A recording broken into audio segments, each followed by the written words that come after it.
Millet Marvels, changing the way world eats by Tenali Double Horse.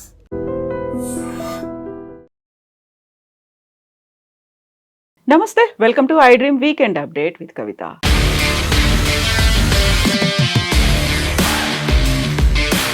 Kaleshwaram project KCR సర్కార్ అత్యంత ప్రతిష్టాత్మకంగా చేపట్టిన ప్రాజెక్ట్. అదే స్థాయిలో వివాదాలు, ఆరోపణలు ఇవన్నీ కూడా ముందు నుంచి కనిపిస్తున్నాయి. ఇప్పుడు సరికొత్త చర్చ మొదలైంది.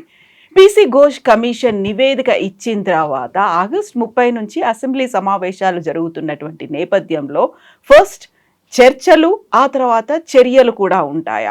యాక్చువల్గా ఎందుకని కాళేశ్వరం ప్రాజెక్టు మీద ఇంత తీవ్ర స్థాయిలో చర్చ మొదలైంది? మనతో పాటుగా ఉన్నారు మన తెలంగాణ ఎడిటర్ దేవులపల్లి అమర్ గారు. సార్ నమస్తే. సార్, అసెంబ్లీ సమావేశాలు అవుతున్నాయి అంటే యూజువల్గానే ఏదో ఒక చర్చ అనేది ఉంటుంది, బిల్లులు ఉంటాయి, తీర్మానాలు ఉంటాయి, ఇవన్నీ అనుకున్నాం. బట్ అసెంబ్లీ సమావేశాలు ఒక కాళేశ్వరం ప్రాజెక్టు మీద జరగబోతున్నాయి అనేటువంటి వాదన. ఒకటి కాళేశ్వరం ప్రాజెక్ట్ మీద మాత్రమే కాదు, బహుశా ఈసారి నేను అనుకోవడం ఈ బీసీ రిజర్వేషన్ సంబంధించిన చర్చ కూడా జరుగుతుంది. ఇతర అంశాలు ఏమైనా ఉంటుండొచ్చు. అయితే తక్కువ టైం, 3 రోజులు మాత్రమే ఉంటుందని అంటున్నారు. అది చెప్పలేం. రేపు బీఏసీ బిజినెస్ అడ్వైజరీ కమిటీ కూర్చొని ఇంకా దాన్ని పొడిగించి ఎక్కువ రోజులు ఏమైనా పెట్టాలనుకుంటే, ఇతర ఇష్యూస్ ఏమైనా మాట్లాడాలనుకుంటే మాట్లాడచ్చు. అసెంబ్లీ అనేది ఇది అత్యున్నత వేదిక. ఇప్పుడు ప్రజాస్వామ్యంలో ప్రజాప్రతినిధులు కూర్చొని చట్టాలు చేసే అత్యున్నత వేదిక, అత్యుత్తమ వేదిక కూడా. అక్కడ తప్పనిసరిగా ప్రజోపయోగమైన విషయాలు మాట్లాడాలి, ప్రజలకు ఉపయోగపడే విధంగా చర్చలు జరగాలి, నిర్ణయాలు కూడా జరగాలి అని అందరం కోరుకుంటాం. అట్లా జరగాల్సినది ఇవాళ పరిస్థితులన్నీ మారిపోయినాయి. చాలా కాలంగా మనం చూస్తున్నాం. చట్టసభలన్నీ కూడా పరస్పర దూషణలు, తర్వాత రాజకీయపరమైన విద్వేషాలని బయట పెట్టుకునే వేదికలుగా, రెచ్చగొట్టుకునే వేదికలుగా మారుతున్నాయి. అట్లా కాకుండా ఉండాలని కోరుకోవాలి మనం. ఇప్పుడు కాళేశ్వరం విషయం మీరు ప్రస్తావించినారు. కాళేశ్వరం ప్రాజెక్టు మనం 2014లో మనకు తెలంగాణ రాష్ట్రం ఏర్పడిన తర్వాత అప్పుడు తొలి ముఖ్యమంత్రి, తెలంగాణ రాష్ట్రానికి తొలి ముఖ్యమంత్రి అయిన చంద్రశేఖరరావు గారి ఆయన అంటారు డ్రీమ్ ప్రాజెక్ట్. అది ఆయన కలగన్న ప్రాజెక్ట్, ఆయన మానసపుత్రిక. ఆయన స్వయంగా దానికి సంబంధించి, ఎందుకంటే అది అంతకుముందు 2004లో రాజశేఖర రెడ్డి గారు ముఖ్యమంత్రి అయిన తర్వాత జలయజ్ఞం అని ఒక ఇది స్టార్ట్ చేసినాడు ఆయన. అంటే ఉమ్మడి ఆంధ్రప్రదేశ్ రాష్ట్రంలో 80కి పైగా నీటిపారుదల ప్రాజెక్టులకు సంబంధించి, పెద్ద చిన్న ప్రాజెక్టులు అన్నిటికి సంబంధించి ఆయన ఒక ఆలోచన చేసినారు. ఆయన ఆలోచన చేసిన దాంట్లో పోలవరం లాంటి పెద్ద ప్రాజెక్టులు కూడా ఉన్నాయి. అట్లాగే తెలంగాణకు వచ్చేసరికి ప్రాణహిత నుంచి చేవేళ్ళ దాకా ఒక నీటిని చేసే ఒక ప్రాజెక్ట్ సంబంధించి ఆయన ఒక ఆలోచన చేసినారు. అది తుమ్మిడిహట్టి దగ్గర నిర్మించాలి బరాజ్ అనేది ఒక ఇది ఉంటే, దాన్ని రాష్ట్రం ఏర్పడిన తర్వాత అది రకరకాల కారణాల వల్ల, ఆయన అర్ధాంతరంగా రాజశేఖర రెడ్డి గారు మరణించడం వల్ల కావచ్చు, ఇతర కారణాల వల్ల ఈ ప్రాజెక్టులన్నీ డిలే అయినవి. రాష్ట్రం వచ్చిన తర్వాత చంద్రశేఖరరావు గారు ముఖ్యమంత్రి అయిన తర్వాత దీన్ని ప్రాణహిత చేవేళ్ళ అనే ప్రాజెక్ట్ని కాళేశ్వరంగా మార్చి, దాన్ని తుమ్మిడిహట్టి దగ్గర నుంచి మేడిగడ్డ దగ్గర తీసుకొచ్చి, మేడిగడ్డ ఇంకొక 2 చోట్లగా అన్నారం, సుందిళ్ళ, ఈ 3 బరాజులు నిర్మించి అంత వేసి చాలా పెద్ద ప్రాజెక్ట్ ఆయన చేసింది. అది మొత్తం తెలంగాణలోని అన్ని ప్రాంతాలకు సాగునీరు, తాగునీరు ఇవ్వడం. ఇప్పుడు మనం ప్రాజెక్టులు ఎందుకు కట్టుకుంటాం? ఇరిగేషన్ కోసం. ముఖ్యంగా తెలంగాణలో చాలా అవసరం. ఎందుకంటే తెలంగాణలో ఎక్కువ భూభాగంలో మనం వ్యవసాయం చూసినాం. గ్రామాల్లో బోరు బావులతో వ్యవసాయం చేసిన ఇవి చూసినాం మనం. వాటి బదులుగా మీరు నీళ్లు కనుక పారించగలిగితే అంతకంటే అద్భుతమైనది ఇంకోటి ఉండదు. మంచి ఆలోచన అది. కానీ ఇక్కడ వచ్చిన సమస్య ఏమిటంటే, కాళేశ్వరం ప్రాజెక్టు పేరు మీద పెద్ద ఎత్తున అవినీతి జరిగింది అని ఒక ఆరోపణ. ఆ ఆరోపణ కాంగ్రెస్ ప్రభుత్వం వచ్చిన తర్వాత 85,000 కోట్ల రూపాయలు దీని మీద వెచ్చించినారని చెప్పి దాని మీద వచ్చే ఇంట్రెస్ట్లు, వడ్డీలు కానివ్వండి, ఇవన్నీ కలిపి చాలా 1,00,000 కోట్ల పైన దీని మీద ఇచ్చేసినారు. ఇందులో చాలా అవినీతి జరిగింది అని కాంగ్రెస్ ప్రభుత్వ ఆరోపణ. కాంగ్రెస్ ప్రభుత్వం వచ్చిన తర్వాత పీసీ ఘోష్ కమిషన్ వేసినారు. పీసీ ఘోష్ ఏమీ చిన్న వ్యక్తి కాదు, ఎక్కడి నుంచో తీసుకొచ్చి కూర్చోబెట్టిన వాడు కాదు. ఆయన సుప్రీంకోర్టు జడ్జిగా పనిచేసిన ఆయన, తర్వాత భారతదేశంలోని తొలి లోక్పాల్కి అధ్యక్షుడిగా ఉన్నవాడు. ఆయన అంటే ఒక ప్రతిష్టాత్మకమైనది ఉన్న వ్యక్తి. ఆయనను తీసుకొచ్చి కమిషన్ వేసిన తర్వాత ఆ కమిషన్ రిపోర్ట్ ఇచ్చింది. ఆ రిపోర్ట్ ప్రకారం, ఆ రిపోర్ట్ జిస్ట్ కనుక మీరు చూసినట్టయితే ప్రజాధనం చాలా దుర్వినియోగం అయింది అనే బేసిక్ పాయింట్ ఒకటి ఆయన చెప్పినాడు. ఆయన చెప్పిన దాంట్లో ఇంకా కొన్ని విషయాలని, ఇవన్నీ కూడా ఏకపక్షంగా జరిగినాయి, ఇవి సరైన నిపుణుల సలహాలు తీసుకోకుండా జరిగినాయి, ఇట్లాంటివన్నీ చెప్పినారు. బట్ దాని మీద ఇప్పుడు ఎవరైతే ప్రధానంగా దీనికి బాధ్యులైన వాళ్ళు అంటే అప్పటి ముఖ్యమంత్రి చంద్రశేఖరరావు కానీ, అప్పుడు ఇరిగేషన్ మంత్రిగా ఉన్న హరీష్ రావు గారు కానీ, అప్పుడు ఆర్థిక మంత్రిగా ఉన్న ఈటల రాజేందర్ కానీ, ఇట్లాంటి వాళ్ళందరి మీద కూడా ఇవాళ ఉన్న ప్రభుత్వం ఆరోపణలు చేస్తున్నారు. వీళ్ళు దానికి కౌంటర్ ఇస్తూ ఉన్నారు. వీళ్ళు దీనికి సంబంధించి కోర్టుల్ని కూడా ఆశ్రయించినారు. ఇక్కడ మనం మాట్లాడుకోవాల్సింది ఏమిటి అంటే, ఇప్పుడు అసెంబ్లీలో దాని మీద చర్చ పెడతామని చెప్తూ ఉన్నారు. ఇప్పుడు ఆ చర్చ జరుగుతున్నప్పుడు కేసీఆర్ వచ్చి అసెంబ్లీలో మాట్లాడతారా, కౌంటర్ చేస్తారా? ఎందుకంటే ఆయన మీదనే ప్రధానమైన ఆరోపణ ఉంది కదా. ఆయన ఎవరిని సంప్రదించకుండా, ఎవరి టెక్నికల్ ఎక్స్పర్ట్స్ని చేయకుండా తన పద్ధతి, తన ఇష్టం వచ్చినట్టు చేసినాడని చెప్పి. అయితే మధ్యలో ఎక్కడో ఒకసారి కేసీఆర్ మాట్లాడుతూ అన్నాడు, ఇప్పుడు అవన్నీ నేను ఎట్లా చేస్తాను, నేను ఒక ఆలోచన చేస్తాను, ఒక ప్రాజెక్ట్ కట్టాలి, ఆ ప్రాజెక్ట్ ద్వారా తెలంగాణ ప్రాంతం అంతటా నీళ్లు వారించాలి, లక్షల కోట్ల ఎకరాలకు నీళ్ళు ఇవ్వాలి అని చెప్పినాం, ఇచ్చినామని కూడా చెప్తున్నారు ఆయన. ఇప్పుడు మేము ఇన్ని రిజర్వాయర్లు కట్టినాం కదా, ఓ రంగనాయక సాగర్ కావచ్చు, ఒక అదేంటి ఇంకోటి పేర్లు జ్ఞాపకం రావడం లేదు, 3 పేర్లు ఉన్నాయి. రిజర్వాయర్లు కట్టినాము. ఆ రిజర్వాయర్లలో మీరు ఇవాళ ఆపినారు, కొండపోచమ్మ సాగర్ కానీ, రంగనాయక సాగర్ కానీ, ఇవన్నీ ఇంకొక సాగర్ ఏదో ఉంది. ఈ 3 ద్వారా మేము నీళ్ళు చాలా ప్రాంతాలకు ఇచ్చినాము, ఇస్తున్నాము. మీరు కావాలని రాజకీయ ఉద్దేశాలతో దాన్ని ఆపినారని చెప్తున్నారు. కానీ ఒకటి, అది బ్యాడ్ లక్ అనుకోవాలా, ఇంకోటి అనుకోవాలా, బీఆర్ఎస్కి సరిగ్గా 2023 ఎన్నికలకు ముందే ఆ మేడిగడ్డ బరాజ్లో ఒక ఇది కుంగింది. దాన్ని తప్పనిసరిగా కాంగ్రెస్ దాన్ని ప్రచారానికి వాడుకున్నది, అడ్వాంటేజ్గా తీసుకుంది. అది వ్యతిరేకమైన ఇంపాక్టే క్రియేట్ చేసింది బీఆర్ఎస్కి అని అనుకోవాలి. బీఆర్ఎస్ ఓటమిలో అది కూడా ఒక భాగం. ఆ కారణంగా కూడా బీఆర్ఎస్ ఓటమి జరిగిందని చర్చ జరుగుతున్నది. ఇప్పుడు చూడాల్సింది ఏమిటంటే, రేపు మరి అసెంబ్లీకి కేసీఆర్ వస్తారా రారా? ఎందుకంటే శాసనసభ ఏర్పడిన నాటి నుంచి కాంగ్రెస్ పక్షం అంటే ప్రభుత్వ పక్షం కేసీఆర్ని రమ్మంటున్నది. నువ్వు శాసనసభకు రా, శాసనసభకు ఎన్నికైన వాడివి, నువ్వు శాసనసభకు రావాలి, ప్రతిపక్ష నాయకుడి పాత్ర నిర్వహించాలని చెప్తున్నారు. కేసీఆర్ వెళ్ళడానికి ఇష్టపడ్డాను. మరి రేపు తెలంగాణ శాసనసభకు, ఎందుకంటే కాళేశ్వరం మీద చర్చ జరుగుతున్నది కాబట్టి, కాళేశ్వరం అనేది కేసీఆర్ తీసుకున్న ఒక ప్రెస్టీజియస్ ప్రాజెక్ట్ కాబట్టి, దాని మీద ఇన్ని నీలి నీడలనండి, ఆరోపణలనండి, లేదా పీసీ ఘోష్ కమిషన్ నిర్ధారించిన వ్యవహారాల విషయాలనండి, వాటి మీద మాట్లాడడానికి ఆయన శాసనసభకు వస్తారా లేదా? రేపటి శాసనసభలున్నాయి, సమావేశాలున్నాయి. మరి ఆయన వస్తారా లేదా అనే దాని మీద చాలా ఆసక్తి ఉన్నది, చాలా చర్చ జరుగుతున్నది. చూడాలి మరి ఆయన వస్తారా, లేకపోతే హరీష్ రావు లాంటి వాళ్ళతో మాట్లాడిస్తారా అనేది చూడాలి మనం. ఇప్పుడు కాళేశ్వరం ప్రాజెక్టులోనే ఇర్రెగ్యులారిటీస్ ఉన్నాయి అనేది పీసీ ఘోష్ కమిషన్ ఏర్పాటుకు ప్రధాన కారణం.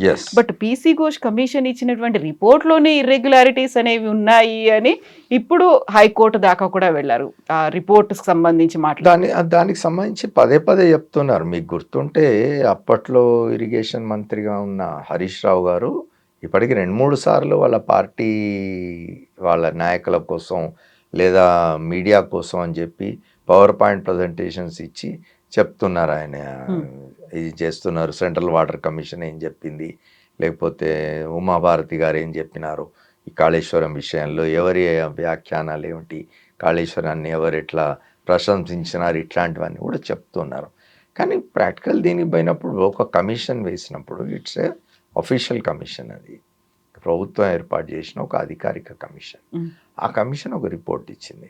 దాని మీద ప్రాపర్ చర్చ జరగాలి తప్పనిసరిగా. శాసనసభలో మనలాంటి వాళ్ళని కోరుకోవాల్సింది ఏమిటి అంటే సభ్యులందరూ కూర్చొని దాని మీద చర్చ చేయాలి. నివేదిక మీద దానిలో ఉన్న తప్పులు ఏమిటి, ఒప్పులు ఏమిటి, కమిషన్ ఏం చెప్పింది, ఎవరిని తప్పు పట్టింది, ఎవరి మీద చర్యలు తీసుకోవాల్సిన అవసరం ఉందా, ఇవన్నీ కూడా చర్చ జరగాల్సిన అవసరం ఉన్నది. చర్చ జరపాలి. ఇప్పుడు రాష్ట్రం అంతటా కూడా వర్షాలు పడుతూ ఉన్నాయి. చాలా తెలంగాణలో కొన్ని ప్రాంతాలు గతంలో ఎన్నడూ లేని విధంగా అనూహ్యంగా వరదలు వచ్చి, ఇప్పుడు కామారెడ్డి లాంటి ప్రాంతాలు, కామారెడ్డి ఎప్పుడు మనం ఊహించుండం, అట్లాంటి చోట్లలో కూడా చాలా తీవ్రమైన వరద పరిస్థితులు ఏర్పడిన దీనిలో ఏరియల్ సర్వేకి పోయి ముఖ్యమంత్రి రేవంత్ రెడ్డి గారు గోదావరి ఖండ్లను ఎక్కడో ఒక మీడియా వాళ్ళతో మాట్లాడుతూ చెప్పినారు, ఇవాళ వాళ్ళు చెప్తున్నట్టుగా ఆ నీళ్లు కనుక నింపినట్టయితే ఆ 3 బరాజులలో గ్రామాలు కొట్టుకుపోతాయి అని చెప్తున్నారు. నిజంగా అట్లాంటి ప్రమాదం ఉన్నదా, లేకపోతే రేపు అట్లాంటిది కనుక జరిగితే మళ్ళీ ఎవరు బాధ్యత వహించాలి, అసలు ఏం జరుగుతున్నది. దాన్ని ఇంకో వాదన కూడా ఉన్నది ఏమిటంటే, ఇన్ని ప్రజాధనం ఇంత ఖర్చు పెట్టి 85,000-90,000 కోట్లు ఖర్చు పెట్టి కట్టిన ప్రాజెక్టును దాన్ని అట్లా పడేసి ఉంచడం ఎట్లా సమంజసం. దాన్ని వాడకంలోకి తీసుకురావాలి. ఏమన్నా ఉంటే పొరపాట్లు ఉంటే వాటిని సరిదిద్దాలి, రిపేర్స్ ఉంటే ఏమన్నా చేసి దాన్ని ఆ ప్రాజెక్టును ప్రజోపయోగమైన ప్రాజెక్టుగా మార్చాలి అనే ఒక వాదన కూడా ఉన్నది. ఏం జరుగుతుంది అనేది మాకు తెలియదు. నిజానికి చూడాలి రేపు శాసనసభలో ఏం చర్చలు జరుగుతాయి, ఎటువంటి నిర్ణయాలు చేస్తారు అనేది మనం వచ్చే 3 రోజులు శాసనసభ సమావేశాల్లో చూస్తాం. యాక్చువల్గా ఇక్కడ 2 పార్టీలకి సంబంధించి ఆరోపణలు ఉన్నాయి, ప్రత్యారోపణలు, వాదోపవాదాలు ఇవన్నీ కంటిన్యూ అవుతున్నప్పుడు మీరు చెప్పినట్టుగా అక్కడ ఉన్నటువంటి టెక్నికల్గా ఇర్రెగ్యులారిటీస్ ఉన్నాయా? ఇప్పటికైతే అందులో జరిగినటువంటి అక్రమాలు కావచ్చు, కమిషన్ల గురించి కాదు మాట్లాడుకుంటోంది, కేవలం ఇర్రెగ్యులారిటీస్ ఇవన్నీ ఉన్నాయనుకున్నప్పుడు ఉన్నటువంటి టెక్నికల్ ఇష్యూస్, లేకపోతే ప్రజలకు కావాల్సినటువంటి ఒక క్లియర్ పిక్చర్ ఇవ్వడానికి ఈ 2 పార్టీలే ఆ క్లారిటీ ఇవ్వాల్సిన అవసరం ఉందంటారా, లేకుంటే కేంద్రం కూడా జోక్యం తీసుకోవాల్సిన అవసరం ఉందా? ఎందుకంటే కేంద్రం తరఫున కూడా దీనికి సంబంధించినటువంటి డ్యామ్ సేఫ్టీకి సంబంధించి కావచ్చు, మిగతావన్నీ కూడా అక్కడ పర్మిషన్స్ అనేవి రాలేదు అనేటువంటి మాట కూడా వినిపించింది. కాబట్టి ఇప్పుడు రాలేదు అని ఇప్పుడు ప్రభుత్వ పక్షం చెప్తూ ఉన్నది. కానీ మీరు ఇటువైపు చూసినట్టయితే వాళ్ళు చెప్తూ ఉన్నారు వాళ్ళు ఎక్కడెక్కడి నుంచి పర్మిషన్స్ తీసుకొచ్చింది ఏమిటి అని. ఇప్పుడు ఇంకోటి చూడండి, మీరు క్యాబినెట్ నిర్ణయం కాదు అనేది చెప్తారు. ఇట్స్ కేవలం ఇది ఒక ఇండివిజువల్ డెసిషన్ అని కదా. ఇప్పుడు సోల్ అండ్ ఇండివిజువల్ డెసిషన్ అని కమిషన్ ఇచ్చిన రిపోర్ట్లో చెప్తుంది. ఏం చెప్తుంది అంటే, the Pranahita Chevella project was redesigned and construct the Medigadda, Annaram and Sundilla barrages was a sole and individual decision of the then Chief Minister K. Chandrasekhar Rao without formal cabinet approval. అంటే మంత్రివర్గం యొక్క ఆమోదం లేకుండానే, తీసుకోకుండానే చంద్రశేఖరరావు గారు ముఖ్యమంత్రి హోదాలో వ్యక్తిగతంగా తీసుకున్న నిర్ణయము. దీన్ని చేవెళ్ళ ప్రాణహిత అనే ప్రాజెక్టును మార్చి ఈ 3 బరాజులు కట్టడం కోసం దీన్ని కాళేశ్వరం ప్రాజెక్టుగా పేరు మార్చి తీసుకున్న నిర్ణయం కేవలం చంద్రశేఖరరావు గారి వ్యక్తిగత నిర్ణయము. దీనికి క్యాబినెట్కి సంబంధం లేదు అని చెప్తున్నారు. మరి క్యాబినెట్కి సంబంధం లేదు, ఉన్నదా లేదా అనేది తెలుసాలంటే క్యాబినెట్ మినిట్స్లో ఉండాలి. క్యాబినెట్ సమావేశం జరిగినప్పుడు, మంత్రివర్గ సమావేశం జరిగినప్పుడు తప్పనిసరిగా మంత్రివర్గ సమావేశంలో జరిగిన ప్రొసీడింగ్స్ అన్నిటిని కూడా రికార్డ్ చేస్తారు మినిట్స్లో. అవన్నీ చూస్తే తెలుస్తుంది నిర్ణయం ఎవరు చేసినారు, క్యాబినెట్ అప్రూవల్ ఉందా లేదా. లేకుంటే చంద్రశేఖర్ అంటే ఒకటి రీజనల్ పార్టీస్కి అట్లా ఉండదు కదా. ఇవాళ రీజనల్ పార్టీస్కి అట్లా ఉండకపోగా చంద్రశేఖరరావు గారు లాంటి వాళ్ళు, ఆయన హైలీ ఏమంటారు అసర్టివ్ అండ్ ఇండివిజువల్ లీడర్. తర్వాత ఆయనకు ఆ చరిస్మా కూడా ఉన్నది. ఎందుకంటే ఒక పెద్ద ఉద్యమం నడిపినాడు ఆయన. 2001లో తెలంగాణ ఉద్యమాన్ని తిరిగి ప్రారంభించి రెండవసారి 2014లో రాష్ట్రం వచ్చే వరకు దాదాపు 13 సంవత్సరాలు ఆయన ఒక ఉద్యమాన్ని నడిపిన నాయకుడిగా ఆ చరిస్మా ఉన్నది, ఆ కమాండింగ్ ఇది ఉన్నది, ఆ ఇండివిజువలిస్టిక్ ఇది ఉంటుంది. కాబట్టి ఆయన అట్లాంటి నిర్ణయాలు చేసి ఉన్నాడేమో అని కూడా నమ్మడానికి అవకాశం ఉన్నది. కాబట్టి కానీ డెమోక్రసీలో ఉన్నాం. ఒక ప్రభుత్వం, ప్రజలు ఎన్నుకున్న ప్రభుత్వం కలెక్టివ్ డెసిషన్గా ఉండాలి. ఏదైనా కూడా మంత్రివర్గం అనేది ఉండేది. అందుకే మంత్రివర్గ సమావేశంలో నిర్ణయాలు తీసుకోవాలి. వ్యక్తులుగానే నీ వ్యక్తిగా నీ నిర్ణయాన్ని మంత్రివర్గంలో ఉన్న సభ్యులను ఇన్ఫ్లుయెన్స్ చేయవచ్చు. నీకు ఆలోచన ఉంటుంది ఒక మంచి పని చేయాలని. కాళేశ్వరం ఒక మంచి ప్రాజెక్ట్ అనుకుందాం. కాళేశ్వరం లాంటి ప్రాజెక్టు పెడితే ఇంత ఏదో జరుగుతుంది అని ఆ మంత్రివర్గంలో సభ్యుల్ని ఇన్ఫ్లుయెన్స్ చేసి వాళ్ళతో కలెక్టివ్ నిర్ణయం తీసుకునే విధంగా చేయాలి. అట్లా చేసినారా లేదా? ఇవన్నీ కూడా వస్తాయి, చర్చ జరుగుతుంది, ఇవన్నీ కూడా రికార్డ్స్ బయటకు వస్తాయి. గవర్నమెంట్స్ అనేవి కంటిన్యూటీ. కాబట్టి భారత రాష్ట్ర సమితి అధికారంలో ఉన్న 9.5 సంవత్సరాలు 10 సంవత్సరాలు ఆ కాలంలో ఏం జరిగింది, ప్రభుత్వంలో మంత్రివర్గ సమావేశాల ప్రొసీడింగ్స్ ఏమిటి, ఏం మాట్లాడినారు ఏమిటి అనేది రికార్డ్స్ ఉంటాయి. ఇప్పుడున్న ప్రభుత్వానికి అందుబాటులో ఉంటాయి రికార్డ్స్ అని. వాళ్ళు తప్పనిసరిగా రేపు చర్చకు పెట్టవచ్చు. ఏమొస్తాయో బయటికి చూడాలి.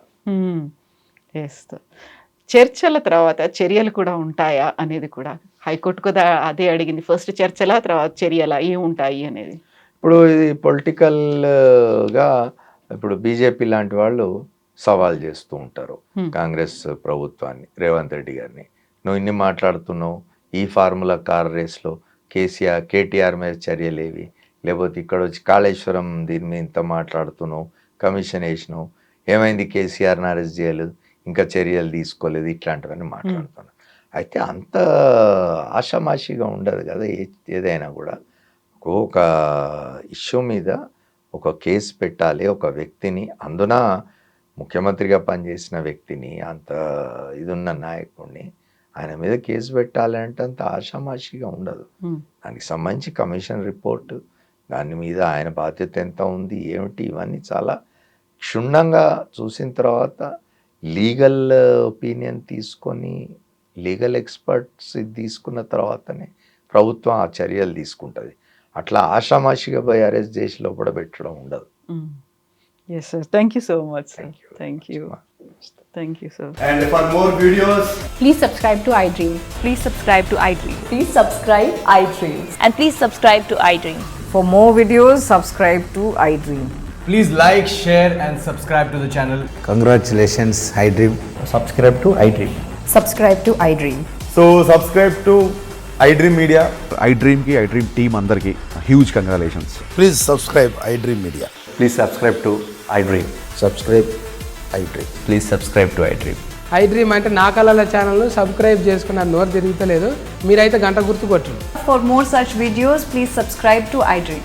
Subscribe to iDream. Please subscribe to iDream. Please subscribe iDream Media. Please do subscribe to iDream. Please subscribe to iDream Media. For best entertainment and information, please subscribe iDream. And don't forget to subscribe to iDream.